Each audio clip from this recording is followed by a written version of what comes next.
متتبعي قناة عوالم مختلفة، مرحبا بكم من جديد في هذا الفيديو، والذي سنتحدث فيه على الأسد المغربي أو أسد الأطلس. فلا تنسوا دائما دعمنا من أجل تقديم الجديد. أسد الأطلس هو نوع من الأسود البرية يعيش في جبال الأطلس في شمال غرب إفريقيا، بما في ذلك المناطق المغربية. يعرف هذا النوع أيضا باسم الأسد البربري. إليك بعض المعلومات حول أسد الأطلس. الوضع التصنيفي: يصنف أسد الأطلس باتريليوليو كنوع فرعي للأسد. الخصائص الفيزيائية: يتميز أسد الأطلس بفرو غزير وسميك بلون داكن. قد يكون لون الفراء أغمق من لون الأسود العادي للأسود الأفريقي. يكون الجسم قوياً والذيل طويل.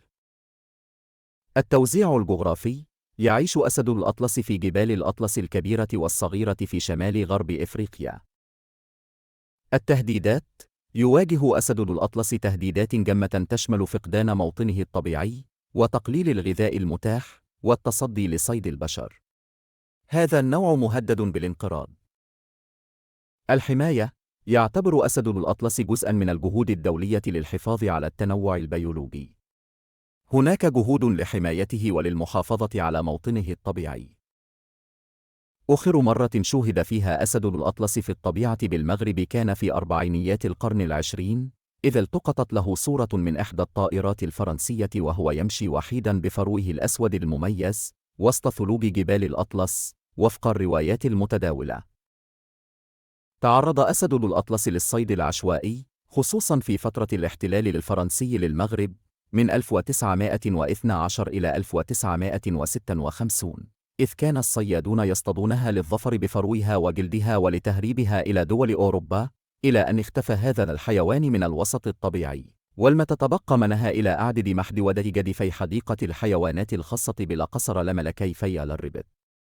وأصبح أسد الأطلس جزءاً من شعار المملكة المغربية الذي اعتمد عام 1957، ويتكون من درع وتاج تعلوه نجمة خماسية يحيط بها أسدان.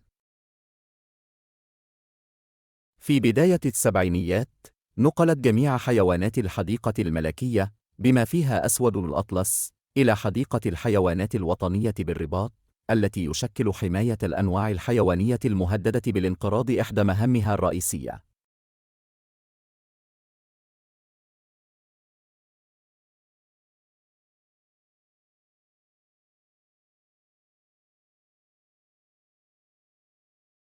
تتواصل الجهود من أجل تعقب آثار أسد الأطلس النادر بالمغرب، فبعد انتشار شائعات هجومه على إحدى راعيات الماعز بإقليم خنيفر، يشد فريق تصوير الوثائقي أمودو الرحال للبحث عن أسطورة المغاربة. وقد حل طاقم برنامج أمودو بمنطقة آيت بوخيو بإقليم خنيفر بعد الجدل الذي خلقه ظهور أسد الأطلس بالمنطقة على مواقع التواصل الاجتماعي.